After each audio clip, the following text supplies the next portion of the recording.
You're listening to the Seasteading Today podcast, where we speak to entrepreneurs and researchers who are making the dream of seasteading a reality. The Seasteading Today podcast. Stop arguing and start seasteading.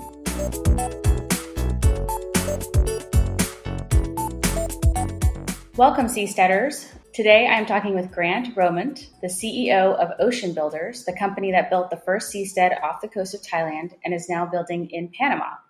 We are at the Aquaculture conference where we met last year when Grant first learned about seasteading.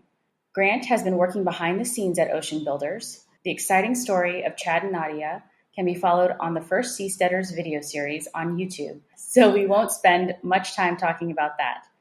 Welcome, Grant. Thank you, Carly. So this podcast is for people interested in learning how to seastead. So I wanted to talk about how to develop a seasteading business. So can you tell us a bit about your background in business? Sure. So I've been an entrepreneur since I was like 6 years old. I've done so many different things. And as an entrepreneur, you need to kind of develop a lot of skills to be able to get to the point of having a successful business. So I've been forced into learning how to master different areas and then eventually being able to outsource them more and more to the point where you have a little bit more time freedom so you're not working like crazy.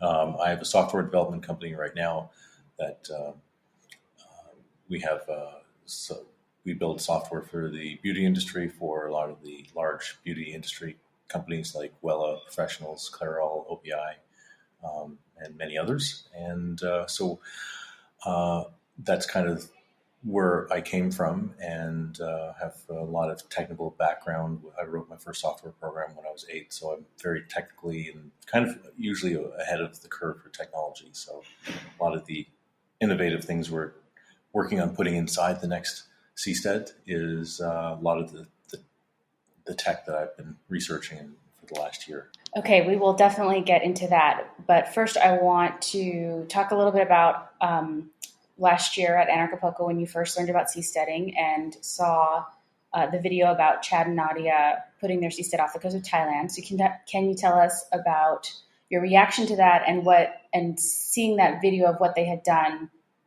Tell us how you felt when you saw that video and learned about seasteading. It's interesting because Joe from the Seasteading Institute always talks about that when he was talking to me for the first time, which we actually met on a connecting flight on the way to Aquaculture. He saw my eyes light up and he could see that I got it. Like there's that moment where it's like, oh, wow, okay, this is what it could be. This isn't just about living in a boat or something or a house in the middle of nowhere, but there's so much more. This is just the start of something really big. And I've actually been able to see that look in a lot of people's eyes this weekend, which has been really amazing to see that same look that Joe was seeing in my eyes. So that's really been amazing. Last year I saw what Chad and Nadia had accomplished. You know, people have been talking about doing this for so long, and to see someone actually doing it and putting something in the water, it was just amazing. It was just like very inspiring because there's so many people that have talked about doing these very large projects, but getting them off the ground has always been very challenging because usually that takes hundreds of millions of dollars or billions of dollars. I was looking at a project many years ago, probably more than 20 years ago now, called the Freedom Ship. It was about building a 1 mile long ship that would float around the world every 2 years and stop at different ports of call. And I loved that project and I was trying to help them as well. And the problem with that was they needed $7 or $8 billion to get started. So it kept on dragging out, but they couldn't get any real traction. And it just came down to money. Mm-hmm. And that's when I saw this, what Chad and Nadia were doing, just putting the simple little proof of principle house in the water. It was more than anyone else has done, and they just did it, and that was very inspiring. That's great. So I think a couple months after that, the Ocean Builders announced that they were doing a Seasteader certification adventure, and the Seasteading Institute helped and wanted to be involved and capture on video. So I got to go and help try and capture that trip on video, but also visit the Seastead and get a diving certification and a sailing certification. So kind of describe for us that time period between learning about Chad and Nadia. Did you reach out to them right away? And then the certification adventure, what was your thinking about the potential for this business? So that weekend, last year's in Acapulco, we had Joe set us up with a video conference with Chad and Nadia pretty much right away. So I was like all in right then and there. And so I kind of feel a little bit responsible for everything, because I think it was because I was already going to be in Thailand in the next month that they started putting together the course at the time they did. And then, we all went through the course, and then a week later, everything went down because they were announcing, because they wanted to have that course done, then have us there. And so it seems like maybe if I didn't go, they would have put it off or something.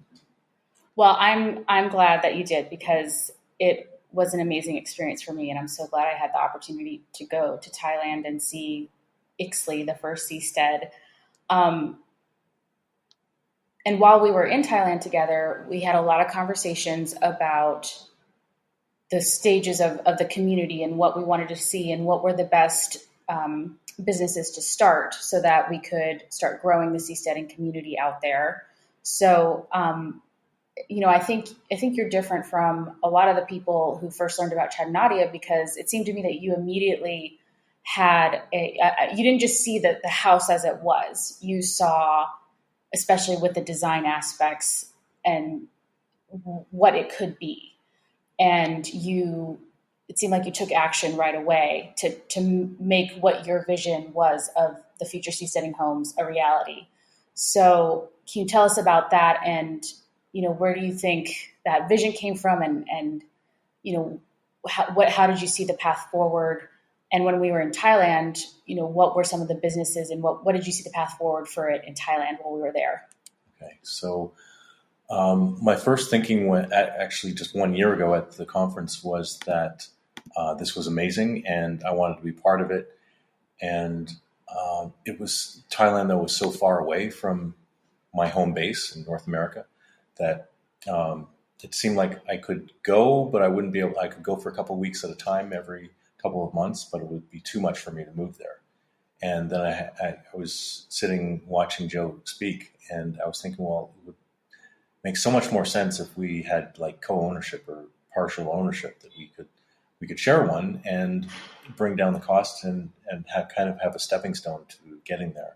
And we don't have to be there all the time, and we could rent it out and when we're not there, so we could have potential revenue if we rent it out on a rental platform. So that seemed like a really good starting place to just have an Airbnb, because then people can come out and then they can experience it. They can see what it's like. They can see how amazing it is to live on the water. I've been living on the water in my home in Toronto, Canada, for the last 3.5 years before last year, and I've absolutely loved it.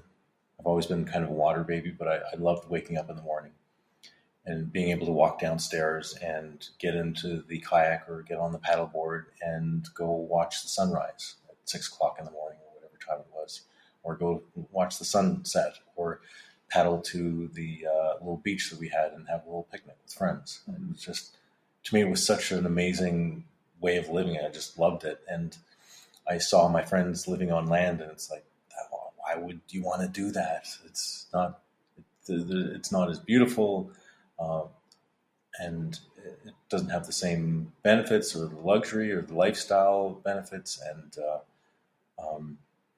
in Canada, the place where we have them in Toronto, they're actually not allowed to build more because the government doesn't know how to classify them. Because they're not a house, they're actually in a marina. So they banned building more, and I thought that's the biggest injustice, because everyone should be living like this. Like, it's just such an amazing lifestyle. I just love it so much. And so when I saw what Chad and Nadia had done, I just was like, wow, okay, this opens the doors to other people being able to live there. And the package that it was in originally, like Ixtli in Thailand, was not the prettiest thing to look at. So I was, and the windows, you can't see my hands to show you how big the windows were, but they were like 3 or 4 inches wide by maybe 7 or 8 inches tall. So they're small.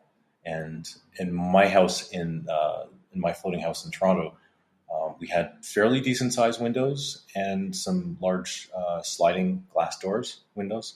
And it's amazing just to be able to sit there and watch the water.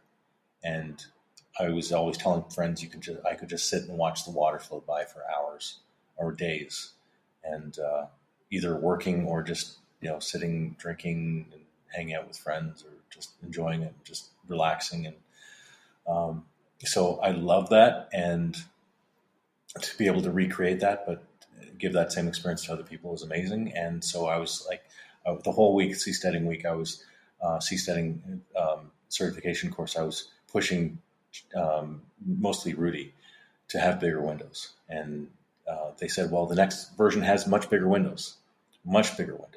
So I was like, okay, good, that's solved. And then I saw the design for the new model, and the windows were about twice as big, which is tiny still. It wasn't even as big as your head. So that wasn't enough. So I kept on pushing and pushing and pushing. And it's like, okay, this is like the biggest selling feature, to have this view, like this view of unprecedented 360-degree window view of everything outside is just incredible. And you don't want to be looking at walls. Walls are not interesting. So the Ocean Builders team, it seems like there was a spot for you to come in and bring your love of modern technology and your design vision into this team. Is that correct? Did you feel that they welcomed you and understand, and that a formulation of that team worked out? Yes. So Rudy's he's very engineering, minded. And so he doesn't get colors or design or that whole area, which is really, really important, but he has the engineering down. Mm-hmm. And that's really important. We need someone that has that understands the engineering and can make things happen. And Rudy's a bulldog. He pushes and pushes and pushes and gets things done. So we really need that. But for people to get inspired to want to live there, they need to be able to see a vision of what it could be, or what it could look like for them to live out there, not just these tiny little windows that they weren't getting to see the full picture of what it could be. So I wanted to come on board to help do that. And so I did have to. There was resistance because it was a big change, but they did come around, and it's opened up so much that it's a radically different design, and there's so much interest in it. So do you think that focus on design, that providing that visual for people, is the goal there to make it attractive to people who aren't familiar with seasteading as a movement, or that concept of living independently? Yes, I think like anytime you do something new, there's resistance because people don't understand it or they can't envision it. Like when the first car came out, the horses were around and people couldn't see a whole society running on cars. And so I really wanted to create the visuals so people could visualize it and see it and imagine themselves. So we focused a lot on creating a lot of visuals and videos and so people can actually see themselves there and see what it could be. And we're kind of creating like a George Jetson on the water kind of look. And I think people have really taken to it. And it's creating a lot of excitement. There's a lot of people here at the conference this year that are like blown away by how far we've come in the last year and what's possible. And that, everything we're talking about, it's not like when you go to a car show and there's these designs of futuristic cars that just never go anywhere, or you never see in 20 years from now. But like all the technology to make everything happen is available. Like it's all right there. And we're doing a hell of a lot of research to bring all the pieces together. And it's a huge job. We have a lot of us doing a lot of research. I have a team of people doing research and researching super high efficiency stoves and refrigerators and air conditioning and pumps and smart home technology things. And so it's a huge endeavor. Would you give some advice to other entrepreneurs out there who want to do seasteading and I mean, kind of on that same trend of making it appealing to people, even people who don't know the word seasteading? Well, I think if you're interested in seasteading businesses, then a really good thing is just to come work with us in Panama. We have an incubator we've started. We want to encourage people to be creating aquapreneurial businesses that will help support seasteading, and you will be able to test out your technologies or your ideas on real hardware that we're building. So that's a great way, because then you can benefit from some of the work we're doing, and you can kind of piggyback on that and have a place to integrate your technology or your idea, your concept. We want to have, there's the ocean, this technology, I think this technology of the spar that we're going forward with is something that, it is a technology, and it is something that's opening up the water for being a place where you can actually live. So tell us more about that. What is the spar, and what does it have to do with the house? It allows us to live in higher waves than we would be able to normally. Like the home I was in Toronto, in the floating home, it couldn't take very much wave at all. Very, very low waves. It had to be in a very, very protected marina. And the spar allows us to be in waves of up to 5 meters. And the waves in the area we're currently building in is about half a meter. So we're like 10 times over-engineered, which is fantastic. It's great to have that over-engineering. But the interesting thing is we're also so many meters off the ground. So like our home is above the water. So we're somewhat detached from the water below. So that protects us a little bit from the salt and the elements. And that's helps us reduce the maintenance, which is a really big deal, living on the water. So that makes a huge difference. It's nice to be up and above and still have the stability of this design. So I think this technology is going to allow us to make living on the ocean affordable and available to people. And I think if we do this right, if we just build one incredible, beautiful seastead this year, if that's all we do, that will be a huge, momentous event, because other people will see it and say, wow, that's what it could be like. That's what people have been talking about. That's what, that's what the future could be. And I think it could start a huge movement. I think it could be the next frontier. So why Panama? Why is that a good place to start the seasteading industry? Panama's a great place because an issue with seasteading is waves. You need to have calm waves, and you want to be outside of the hurricane zone. And if you have hurricanes, you usually have big waves and big wind. And Panama is outside of the hurricane zone. So there's like a 900 kilometer wide band around the equator, around the world, that is outside of the hurricane zone, because the Coriolis effect of the Earth doesn't affect that part of the world.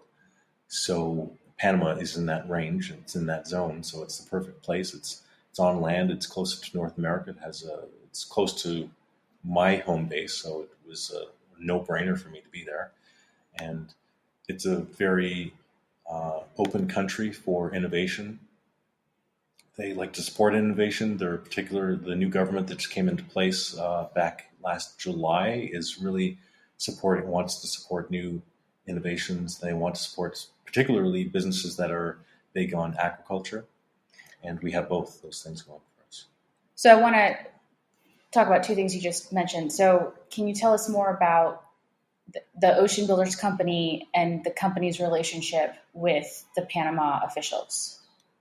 So before we decided to move ahead in Panama, we started making contacts locally in Panama, and that kind of grew and grew and grew pretty quickly to the point where there's a lot of support in Panama for us by a lot of locals and some very well established business people in the country that were really helpful because they had successful businesses in the government. They knew people in the government, and they had credibility. They had relationships. They had, the doors just opened for us.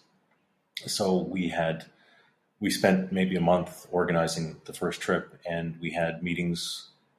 We were there for about a week, and we had meetings with government officials at different levels of government every day, sometimes twice a day, for a whole week. We were at the Panamanian version of the White House. We were meeting with the president's right hand. And then every level we met with the Panama Canal Authority, which is the Panama Canal Authority, the gentleman who runs that is almost as powerful as, he's pretty much the second most powerful person in the country.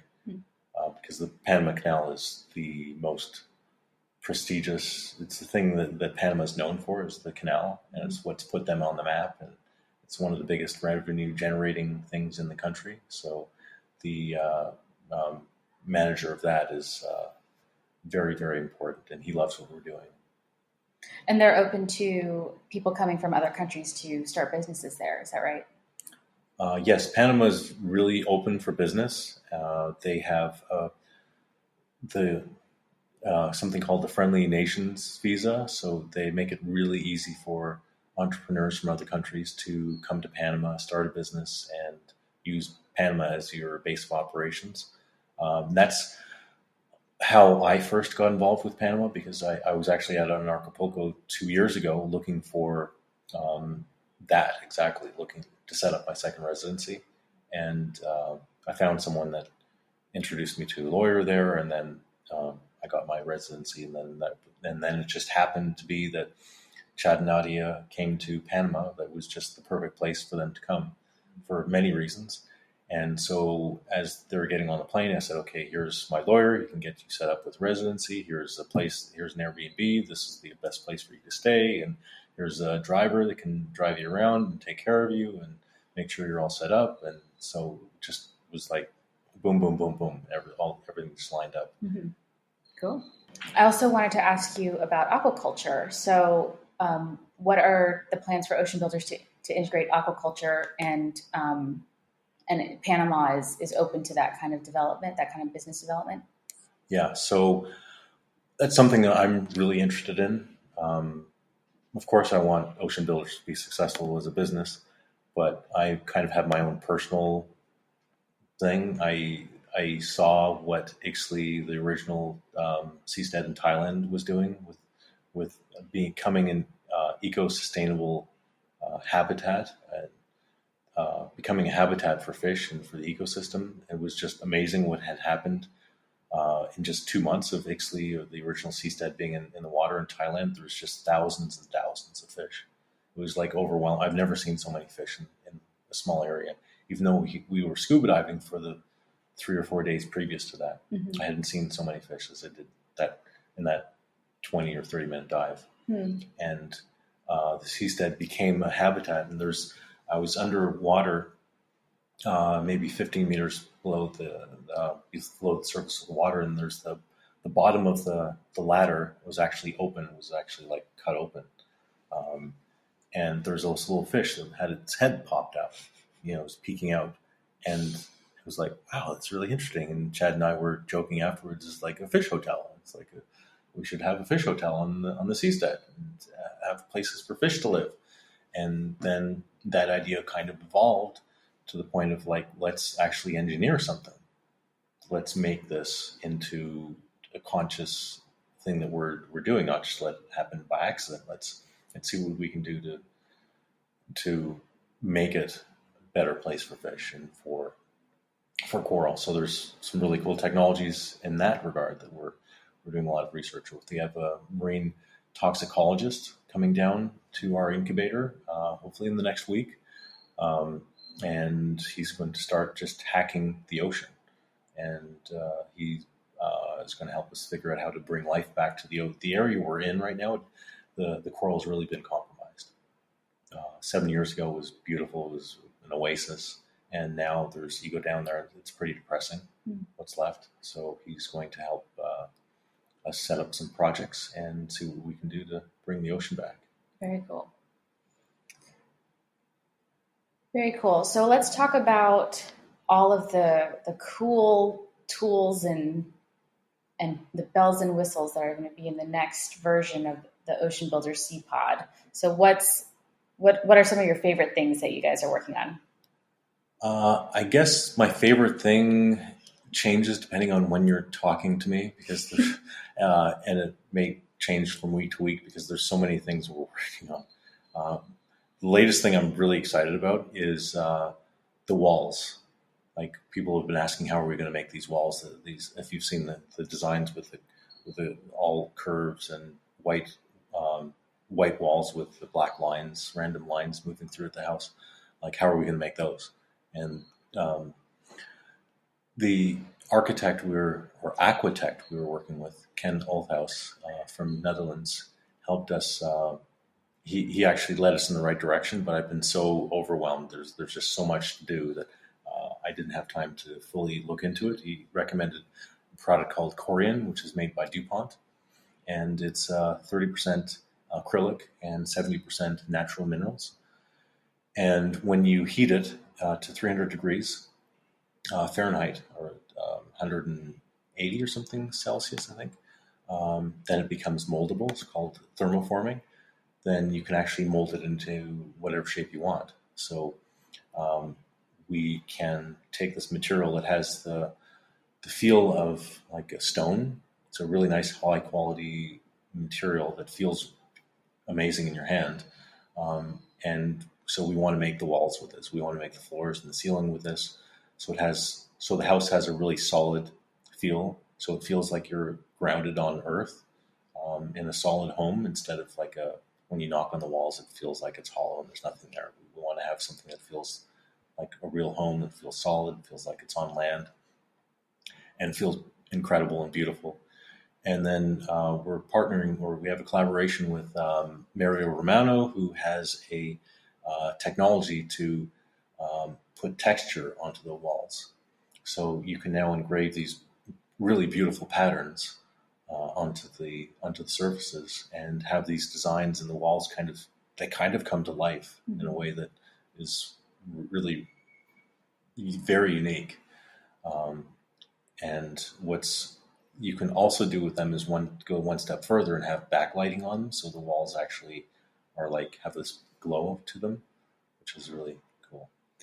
So we're not talking about a rustic, tiny home cobbled together, floating out in the middle of nowhere. No. No. So I'm building this because I'm building what I want to live in. And I wanted to live in something very futuristic, that has all the comforts of home, that is like one of the smartest homes ever built, and just is very eco-friendly, and not just eco-friendly, but eco-restorative. And I don't want to make any compromises. Like I keep on telling people that, especially the bathroom experience has to be amazing, because you don't want to get in a shower and not have enough pressure, or not have enough hot water, or the toilet smells. Like, a lot of boats, if you've been on a boat, the toilets don't smell very good.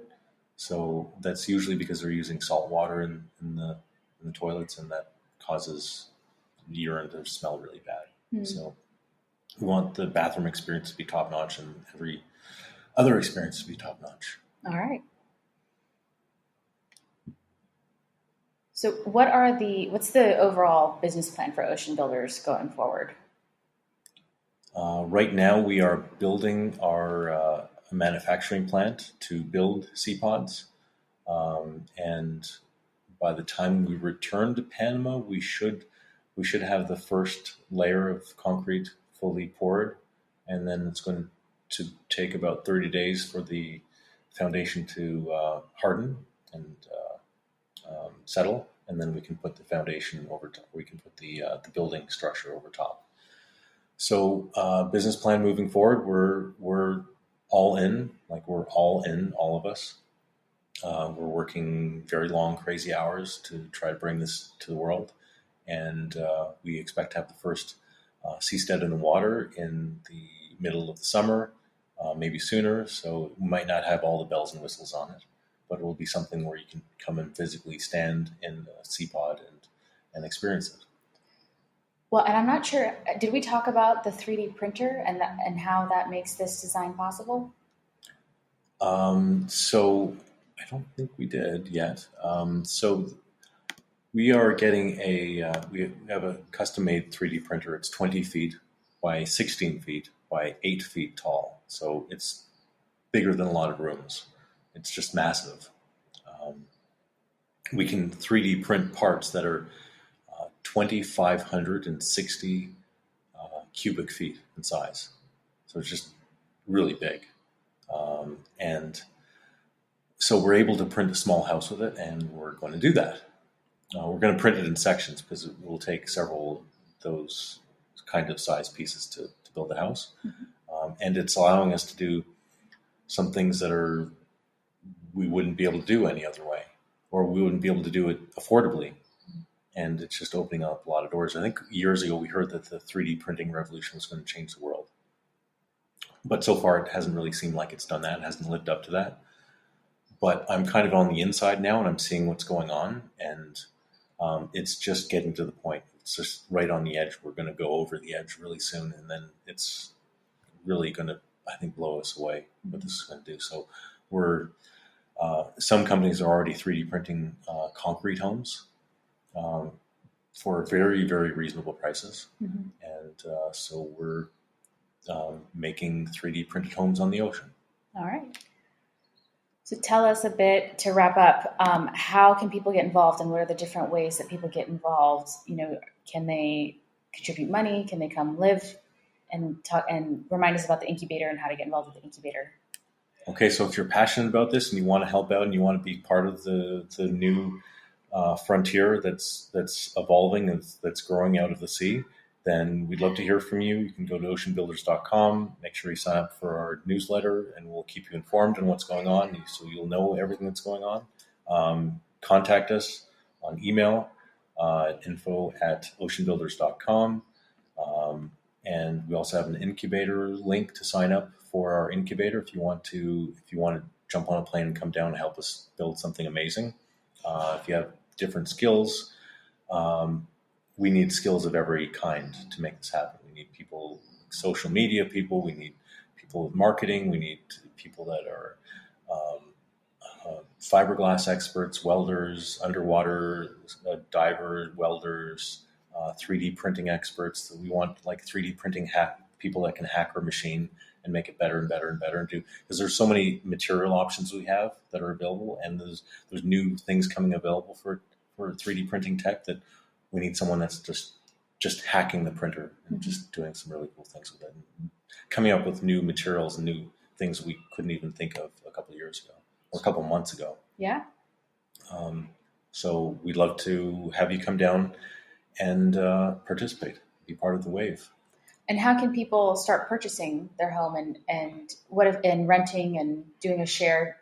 Can people do that now? Yes. So we are open for pre-sales right now. It's really easy. You can put a $100 deposit down, fully refundable, and it can be on a SeaPod, on a land pod if you want to have your SeaPod on land, or a sea platform, which is like our home without the home part on top. It would just be the foundation. You can put whatever you want on top. So like $100 refundable deposit. We just want to see how many people are serious about moving forward, and then we can start gauging. Okay, how many are we going to start to prepare to build, and then we can get in contact with you and start moving life forward on the sea. You accept Bitcoin. Yes, we accept Bitcoin. We accept traditional money of various kinds. And you can buy a whole SeaPod, or you can buy, some people they just want to get started, get their feet wet, so to speak, and start with like a share of a SeaPod. And if you buy up to like $10,000 worth of a share, then that would get you a week stay per year. And if you buy a whole thing, then it starts at $195,000. And you can buy less than 10. If you want to buy a $200 share, then you can buy a $200 share, and that's also on the Bitcoin network. So it's like a token traded on top of the Bitcoin network. So you can buy and sell your shares. You can buy more shares and get more time every year, and then if you don't want to use your share in the year, then you can rent it out. We'll rent it out for you, and it earns like 10 or 20% per year return on investment. So part of my job means that I get to see a lot of the criticism of seasteading. Is there anything that you'd like to add about the possibilities? And is it happening now? Like just the doubters that, well, I think the plan we have to move forward makes a lot of sense. Having a business plan that is like a huge project that takes hundreds of millions of dollars or billions of dollars, that doesn't make sense. Our goal is to make one incredible house that will impress the shit out of you, and you want to buy one and get it, or just come and visit, and then tell your friends about it, and they'll tell friends about it, and then all of a sudden everyone wants them because we did a good job. Thank you so much, Grant. Thank you very much for having me, Carly.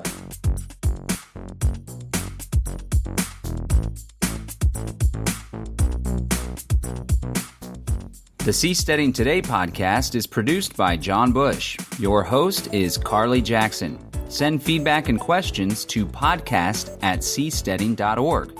To support the podcast and the Seasteading mission, go to seasteading.org/donate. If you'd like to learn more, read the book, Seasteading: How Floating Nations Will Restore the Environment, Enrich the Poor, Cure the Sick, and Liberate Humanity from Politicians. Be sure to subscribe to our podcast feed, and we'll save you a spot on a seastead.